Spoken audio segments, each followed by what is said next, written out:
It's just a real honor to join the inaugural event of this, and it seems with such a fantastic turnout, you're going to see a lot more of them. And also just the hospitality that everyone has shown me here in Dayton. This is, I don't know if you've thought about it, but what a amazingly interesting place to be having a discussion about the future, and yet we're surrounded by all this great art history. So the people in Maui, sorry, you don't get this venue, you may get good weather. To kick it off, what I'd like to do is share a little bit of art from the project that he mentioned, Ghost Fleet.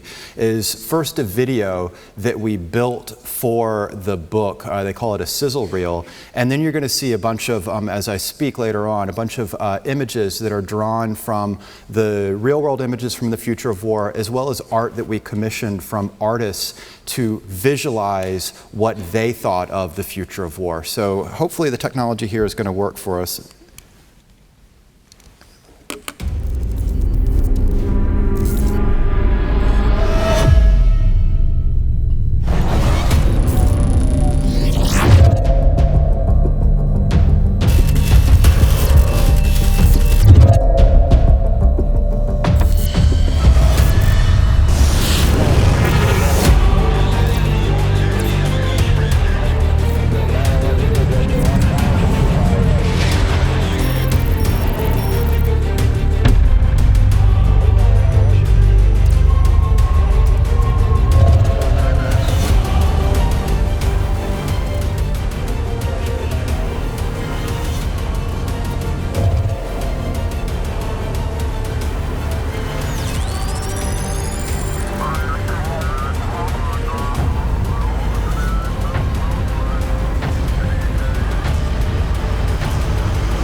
So this imagery of US and Chinese warships facing off at sea, firing everything from cannons to cruise missiles to directed energy.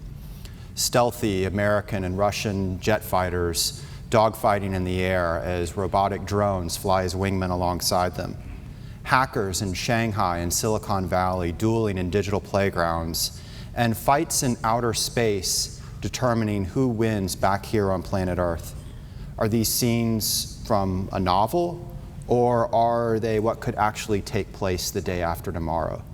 The answer is maybe both. As many of you are familiar with, and in fact you work right beside the Air Force Museum that illustrates this, great power conflict defined the 20th century. We had 2 world wars that left tens of millions of lives lost, and we had the fear of a 3rd world war that shaped everything from geopolitics to how we looked at international sporting competitions. Now, at the start of the 21st century, this ever-present fear of World War III was seemingly put in our historic rearview mirror. It isn't that conflict went away, but it was changed to different levels. We stopped worrying about powerful states and worried more about failed states. We stopped worrying about organized state militaries and instead focused on transnational networks of individuals organized as terrorists or insurgents or criminals. Indeed, the New York Times just 4 years ago had an article that essentially argued that the era of war between states was over. And in fact, the title of it was, quote, "War really is going out of style." If only it would. Today, Russian bombers decorated with red stars are visiting NATO and America's borders with a frequency that we haven't seen since the 1980s, and this is in the wake of Russian land grabs in the Ukraine, and so we're seeing tension levels that we haven't seen since the 1980s, the height of the Cold War. In the Pacific, the US and a more powerful, more confident, more assertive China are engaged in what could only be described as an arms race. China, for example, has built more warships, more warplanes than any other nation in 2012, 2013, 2014. It's planning to do so in 2015, 16, 17. You get the picture. In turn, our defense leaders have offered up a new strategy to offset China with a new generation of technology, much of which your work is at the center of. The rhetoric is equally becoming heated. Russia's National Security Council rewrote its laws to identify NATO as the, quote, #1 threat to the security of the Russian Federation. In turn, when the new chairman of the Joint Chiefs of Staff was testifying to Congress during his confirmation hearings, he identified Russia as the #1 threat to the United States. Now, of course, this ranking may want to look in another direction, where more powerful states are engaging in the Pacific, as I mentioned. We've seen military face-offs over rites of passage and artificial islands in disputed territory, and it led, for example, the Communist Party's official People's Daily newspaper to write, quote, that if the United States didn't change its policies in the Pacific, quote, a U.S.-China war is inevitable, end quote. Now, this prediction of inevitability is more, I would argue, a little bit of their posturing. It's meant for both our policymaker audience, but also an increasingly nationalistic domestic audience in China. In fact, polling there by the U.S. Perth Asia Center shows that 74% of Chinese think that their military would win against the United States in a war right now. The bottom line in all of this is that this thing that was once thinkable, that then became unthinkable, is thinkable once more. Now, when it came time, though, to explore this thing, this idea of not just the future of war, but what would happen if this brewing 21st century Cold War with China and its junior partner that doesn't want to admit that it's the junior Russia, what would ever happen if it turned hot? My co-author, a guy named August Cole, who used to be the defense beat reporter for the Wall Street Journal, I wanted to write on this topic, but we went to the fiction side of the bookstore. Why? Well, there was a quote from the writer Stephen Marsh who put out the popular view, and he said, quote, literature is the opposite of data. I actually would disagree. I think there's very many powerful things that literature and fiction can do, and they can be particularly useful in this space. For example, in fiction, you can dial the timeline forward. You can explore the future. So a great illustration of this would be the work of H.G. Wells, who, for example, was the first person to come up with the idea of taking radioactive materials that what if they were bundled together into an explosive more powerful than anything we'd ever seen before. Many of the leading physicists of the day thought this wasn't something that would work, but this idea that H.G. Wells coined of a, quote, atomic bomb changed the world. And many of the original people in the Manhattan Project were inspired by his science fiction. And again, the challenge, the opportunity here is not just to identify what might happen in an actual war between the US and China, but just the worlds that lie ahead of us. So for example, by the year 2030, China is on pace to have over 415 warships, including 4 aircraft carriers and 99 submarines. What does the Pacific look like? What does the balance of power look like in that world, which of course your work links into? But fiction can do other things. It cannot just identify pathways ahead, it can warn of dangers ahead. My favorite example of this is actually a short story by Arthur Conan Doyle entitled Danger. Arthur Conan Doyle, inventor of Sherlock Holmes, actually wrote a story called Danger that was about what if, he writes it in the spring of 1914 and says, what if Great Britain went to war with an unnamed continental power? And in this war, this continental power uses this recent science fiction technology of submarines. This is just a little bit after 20,000 Leagues Under the Sea by Jules Verne. They use submarines not just to take on the British battle fleet, but to carry out a civilian blockade of Great Britain. Now, what's interesting is the British Admiralty went public to make fun of Arthur Conan Doyle for these absurd ideas. Not just that submarines could match off against dreadnoughts, but that any nation would so violate the laws of war by using submarines in this way. In fact, one British admiral wrote that if a submarine captain attacked civilian shipping in this way, their own navy would line them up against a wall and shoot them. As you probably know your history, Conan Doyle's prediction of a war comes true a couple months later. A single German U-boat sinks 3 British pre-dreadnought battleships in an hour, rewriting all the rules of naval warfare. And then on top of it, they carry out a civilian blockade that very nearly strangles Great Britain. Fiction can also aid in truth-telling.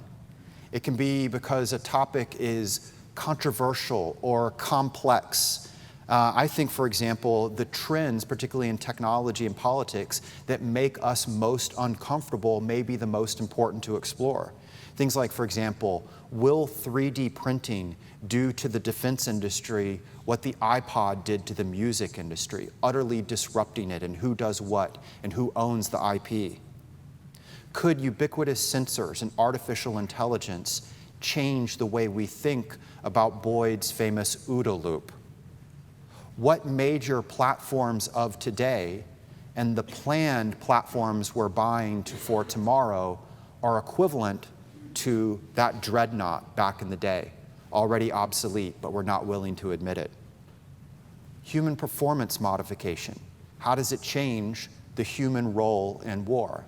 And maybe most of all, because it's something that's a real risk but no one wants to happen, what would an all-out, high-technology, state-on-state conflict look like in the 21st century? Fiction can also allow you to hit certain core human themes and understand the world better through that lens. So for example, I am a World War II history buff, but I would argue that Herman Wouk's book, The Winds of War, and then the following book, War and Remembrance, do a better job of explaining the start of the war and some of the experience of the war, even though they're novels, than most of the history out there. Similarly, for example, James Stavridis, who used to be the commander of NATO, he's now a retired admiral, he talked about how if you want to understand Vladimir Putin, he found not signals intelligence reports from agencies like the NSA as useful as a reading list he put together of Russian novels. Those Russian novels were better for him in getting in the head of Putin. Fiction can also crystallize things by bringing together the world in not just an understandable, but an emotive way. I think we can see this in the debate over killer robots. That is, we have this debate out there about AI and autonomy and how it's being applied into war. And of course, this debate is being driven by science fiction, much of it kind of fears of the Terminator, but it's resulted in real-world action. So for example, a group of over 2,000 scientists, some of the leading figures out there, everything from Elon Musk to Stephen Hawking, have all come together to say, we need to not open that door to applying artificial intelligence and autonomy into war. There's a challenge, though, in this that we flesh out in the book, which is, and it relates to your work too, is that in the book, it may be a novel, but we document at least 21 different examples where we're already working on this technology right now and planning to apply it into war. Everything from automated submarine hunting motorboats to drones that are autonomous and able to take off and land from aircraft carriers to AI battle management systems.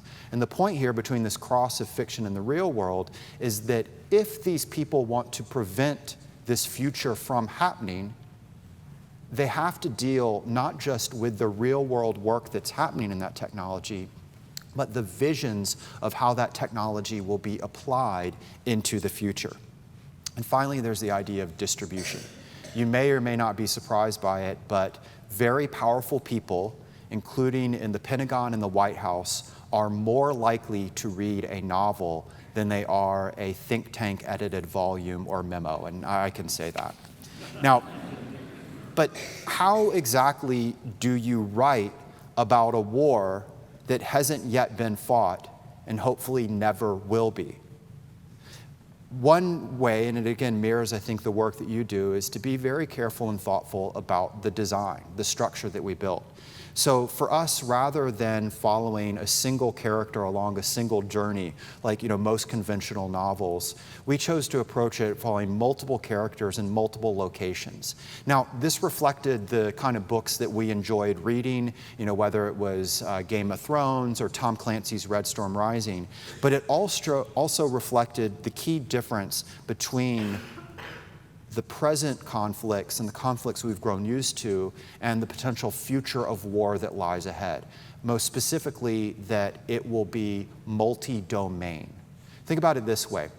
The last time there was a great power conflict was roughly 70 years ago. That was also the last time that, for example, the United States Navy fought a peer in a battle at sea. That's the last time that what was then the Army Air Corps fought a peer in the air. There were other domains that literally either didn't exist or we couldn't reach. So space was untouchable back in 1945. Today, it is through which the lifeblood of everything from military communications to intelligence, command and control all run through. So if there was a conflict, you would see battles against a peer, not just in the air, at sea, and on the land, but also the first humankind battles in space. Cyberspace wasn't even imagined by science fiction writers. That term didn't come about until 1982. And of course, cyberspace is now in many ways the nervous system of the modern military. And so we would see that cyber war is very different than the ways we've used that term so far to describe things like, stealing Hollywood scripts or stealing your and my personal security clearances. An actual conflict, it would go much, much more dire. And of concern for the US in this scenario is that the Pentagon's own weapons tester last year did a study and found that in every single major weapons program, there were, quote, in their words, significant vulnerabilities. That's what we found, not the things like the OPM breach that we hadn't yet found at that point. Now, in building out this world, we approached it with a methodology that tried to combine two genres. The techno-thriller, but also the nonfiction book. So as I mentioned, it's a novel, but it's a weird kind of novel that comes with 400 endnotes, documenting how every single technology in it, every single trend, even how some of the things that the characters say are all pulled from the real world. And so that meant that, very appropriate to your work, in building it, we had to think not just as writers, but as researchers. And our methodology came at it in lots of different directions.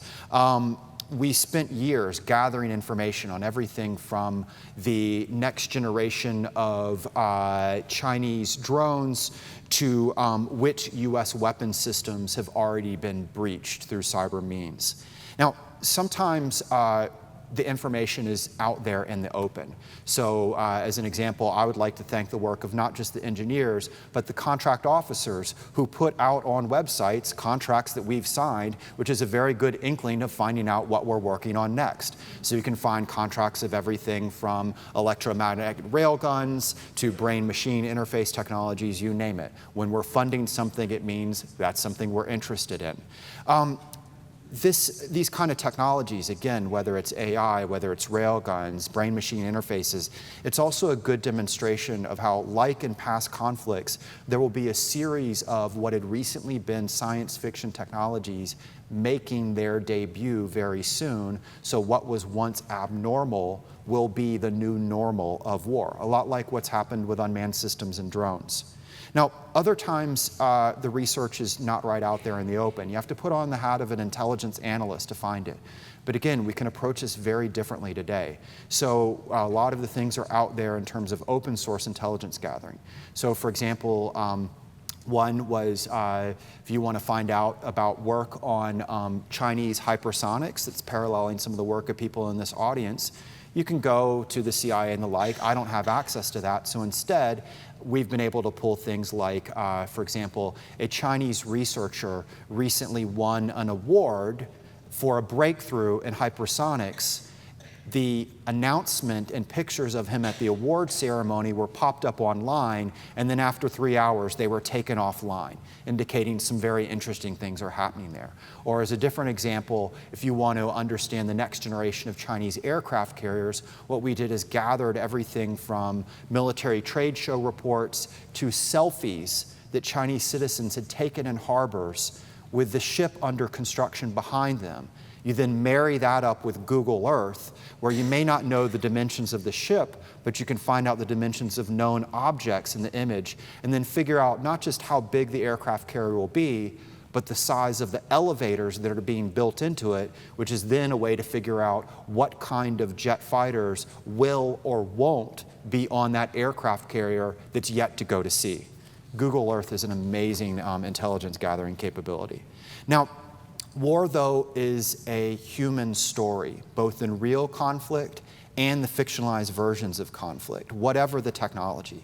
So our methodology was to meet with the real world people who might populate this future world and wars. So we met with everything from fighter pilots to Navy ship captains to Chinese generals. Now those are the expected types, but there's also a new generation of actors that we should, but we don't often expect to play a role. So for example, the last time that the great powers went to war, Detroit was the centerpiece of the arsenal of democracy, manufacturing the weapons that we would need. Today, the world's very different, and the players in the American economy range from defense contractors to venture capitalists in Silicon Valley, to also multinational corporations headquartered in places like Bentonville, Arkansas, the home of Walmart. And again, this is not just a change in terms of the players, but also their interests and how they operate. So a multinational corporation, how does it navigate a world where it has business in both countries that are going to war? We've never had to wrestle with that before. Similarly, defense contractors, we now have a new breed of private military contractors, where for better or for worse, we've grown used to companies providing not just the goods of war, but also the service side of war. We've grown comfortable with that in the small wars, so to speak, that we're fighting today. We should expect the Blackwaters of the world maybe to play a role in the big wars, but we're not planning for it. So to the internet, the players on it are diverse. And so the combatants will range from the ones that we expect, the NSA, US Military Cyber Command, their parallels, the Chinese Third Department, but also the other players we should expect to play a role.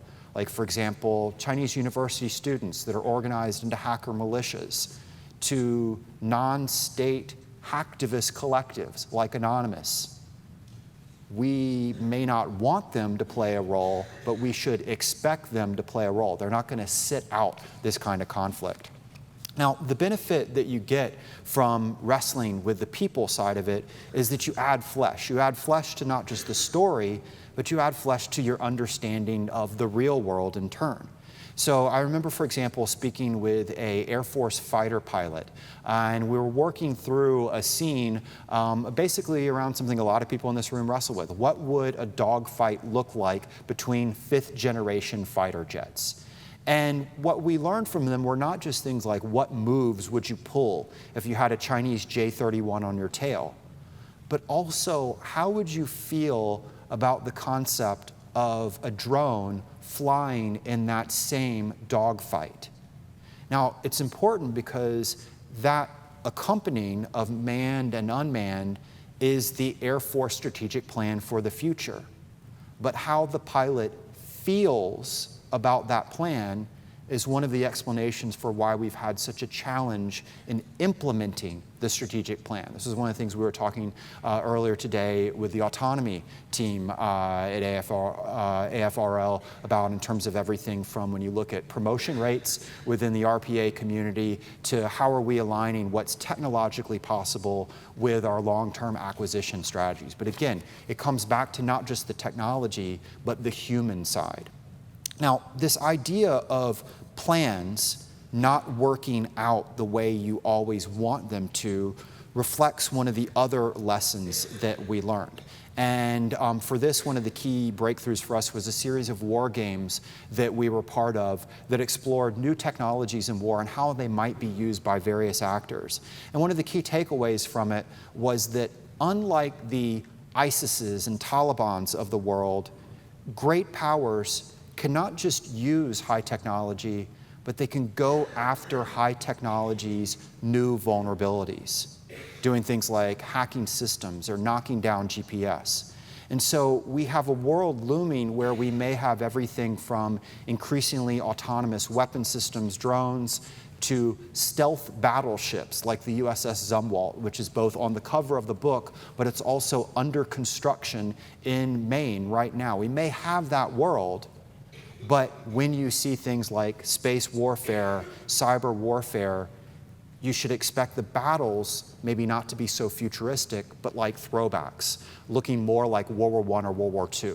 For example, a Marine officer put it this way, that major battles in the 21st century will be confusing and disorganized affairs more similar to clashes of a pre-digital age.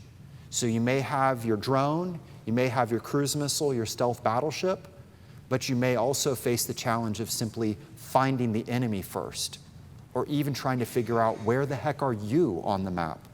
And so we use the book, again, in this balance between fiction and nonfiction to highlight Clausewitz's lesson that wars, the outcomes of them are uncertain because at the end of the day, they're a contest, a competition, a clash of wills between two thinking adversaries that are humans behind it. Now, I could go on, but one of the fundamental differences of fiction versus nonfiction is I don't want to ruin the book for you. But I'll end by adding that it's actually opportunities like this that have been one of the unexpected, but for me personally amazing consequences of working on the book and the interplay of fiction and nonfiction. And that many people have described it as a work of prediction, and actually we're finding that certain parts of the world may not come true because of the book. We've had the opportunity to share it with not just lots of readers, but on a personal level with everything from audiences from every single one of the military services at the war colleges to meetings with Navy admirals, Air Force officers, the chairman of the Joint Chiefs, senators, you name it.